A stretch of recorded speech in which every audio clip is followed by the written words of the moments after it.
हमारी आज की कहानी एक हवाई सफर से शुरू होती है। जहाज के सभी कर्मचारी अपना अपना काम कर लोगों की सेवा कर रहे थे। इसी बीच फिन नाम का लड़का एक एयर होस्टेस की पीठ पर हाथ लगाता है। इस लड़की का नाम विना था। फिन उससे कहता है कि गलती से हाथ लग गया, जिसके बाद विना मुस्कुराकर चुप कर जाती है। विना को पता था कि हाथ गलती से नहीं लगा। जल्दी ही सभी कर्मचारी फिर से काम करने लगे। विना भी लगातार काम कर रही थी और फिन फिर से उसकी पीठ को हाथ लगाने की कोशिश करता है, मगर इस बार विना इतनी तेजी से घूमी कि उसके हाथ से टकराकर फिन जख्मी हो गया। अब विना फिन से माफी मांगकर कहती है कि उससे गलती हो गई। हमारी विना पूरी तेज तरार और लोमड़ी के दिमाग वाली लड़की थी। उसने जिस तरह से लोफर फिन को सबक सिखाया वो देखकर सभी तालियां बजाने लगे। कुछ देर बाद सफर खत्म हो गया। जहाज के सभी कर्मचारी एक होटल में आ गए। विना भी इसी होटल में पहुंच चुकी थी। वो इस होटल में पूरा एक दिन गुजारने वाली थी, क्योंकि उसकी अगली फ्लाइट 24 घंटे बाद थी। होटल वालों से अपने कमरे की चाबी लेकर वो जल्दी जल्दी अपने कमरे में आती है। पूरे 12 घंटे काम करने के बाद अब जाकर उसे आराम मिला।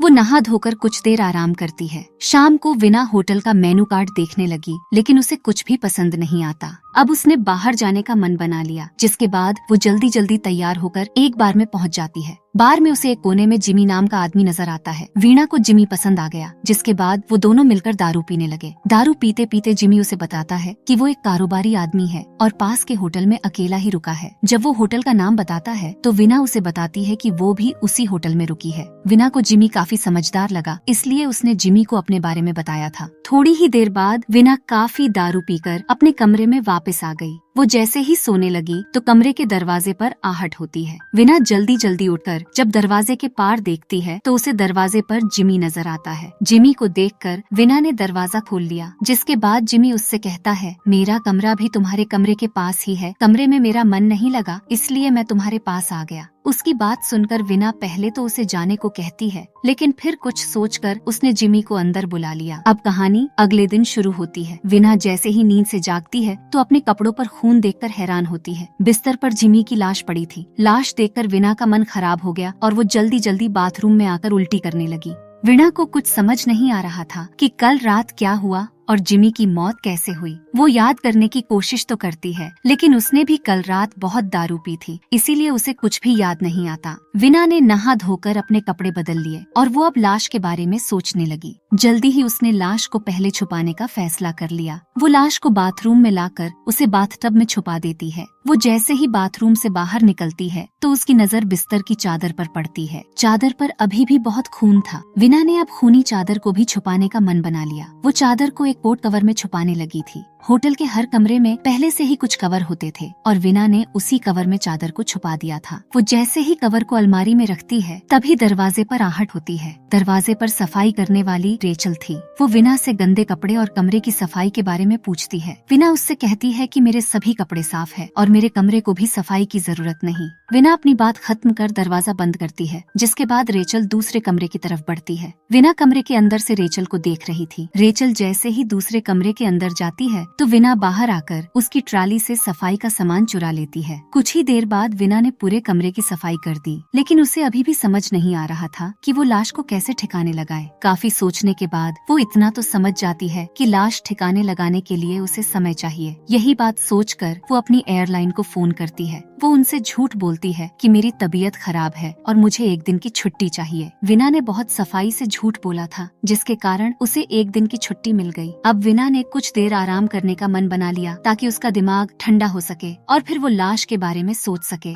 आराम करने के बाद जब वो उठती है तो उसका पैर एक चाबी पर पड़ता है। यह चाबी जिमी के कमरे की थी। रात को जब जिमी उसके घर आया था तो चाबी उसकी जेब में ही थी। देखते ही देखते विना तैयार होकर जिमी के कमरे की तरफ बढ़ने लगी। होटल वालों ने कमरों के बाहर कैमरे नहीं लगाए थे ताकि लोग बेफिक्र होकर यहाँ आ सके। विना जल्दी ही जिमी के कमरे में पहुँच गई। वो जिमी के बारे में ज्यादा से ज्यादा जानना चाहती थी। अगर जिमी कोई मुजरिम होता तो वो कोई कहानी बनाकर पुलिस को बेवकूफ बना सकती थी। कमरे की तलाशी लेते लेते विना के हाथ जिमी का लाइसेंस लग जाता है। जिमी ने विना को अपना नाम और अपना काम गलत बताया था। जिमी का नाम कुछ और था और वो एक अच्छा लेखक था। जिमी का सच जानकर विना परेशान हो गई। इसी बीच उसे याद आने लगता है कि रात को जिमी ने उसके साथ जबरदस्ती करने की कोशिश की थी और अपने आप को बचाने के लिए विना ने उसको मार दिया था। वो अब जल्दी जल्दी जिमी का सामान उठाकर अपने बैग में डालने लगी ताकि होटल वालों को लगे कि जिमी कहीं भाग गया। विना अपने कमरे में आकर जिमी की सारी चीजें खराब कर देती है ताकि पुलिस भी उसके बारे में कुछ न जान सके। अपनी अगली योजना पर काम करने के लिए विना को कुछ सामान चाहिए था और वो उसे खरीदने बाहर चली जाती है। कुछ देर बाद केविन नाम का प्लम्बर विना का कमरा खोलता है। उसी पल विना भी बाहर से आ गई और वो जल्दी जल्दी केविन को रोककर उससे उसके बारे में पूछती है। केविन बताता है कि मैं होटल के लिए काम करता हूँ, नीचे वाले कमरों में गंदी बदबू आ रही है, इसीलिए मैं तुम्हारे बाथरूम को देखने आया हूँ। विना उसे रोकने की कोशिश तो करती है लेकिन वो मर्जाना सीधा बाथरूम में घुस जाता है। विना को पूरी उम्मीद थी कि केविन की नजर लाश पर जरूर पड़ेगी जिसके बाद उसे भी मारना पड़ेगा, लेकिन केविन जैसे ही टब की तरफ बढ़ने लगा कि तभी उसका फोन बजता है। ये फोन होटल के मैनेजर का था। वो केविन को बताता है कि बदबू ऊपर से आ रही है। फोन सुनकर केविन वहाँ से चला गया, या कह लीजिए विना के हाथों मरने से बच गया।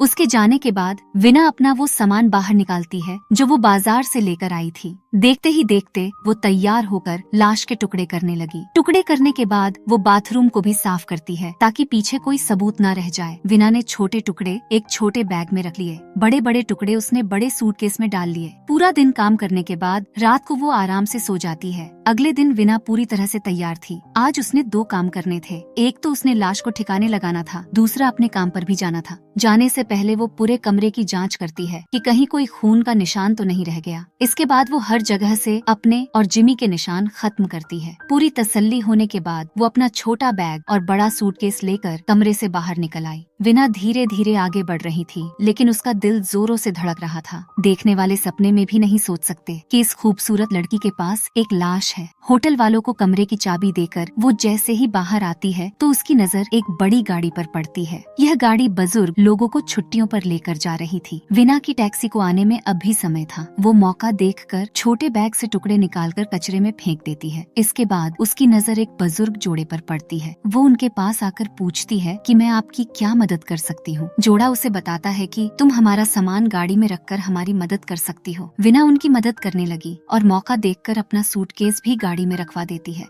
अब विना के पास कुछ नहीं था और तभी उसकी टैक्सी भी आ जाती है। कुछ देर बाद रेचल विना के कमरे की सफाई करने लगी। इसी बीच उसकी नजर कवर में रखी चादर पर पड़ती है, जिसके बाद वो चिल्ला चिल्लाकर शोर मचा देती है। उधर विना अपने जहाज में बैठी उसके उड़ने का इंतजार कर रही थी। इसी बीच पुलिस भी जहाज में पहुंच जाती है। विना आंखें बंद कर कुछ सोच रही थी और तभी उसे याद आता है कि चादर तो वो कवर में ही भूल आई। अपनी गलती याद कर विना बेहद डर गई थी। उसी पल एक पुलिस वाला उसके पास आकर उसे अपने साथ चलने को कहता है। पुलिस वाला विना को गिरफ्तार करने लगा था लेकिन विना मौका देखकर उसे भी जान से मार देती है। कहानी के आखिर में पुलिस ने जहाज को चारों तरफ से घेर लिया था। हमारी बदकिस्मत विना ने बचने की बहुत कोशिश की थी लेकिन आखिर में पुलिस उसे पकड़ ही लेती है। हमारी वीडियो देखने के लिए बहुत बहुत धन्यवाद।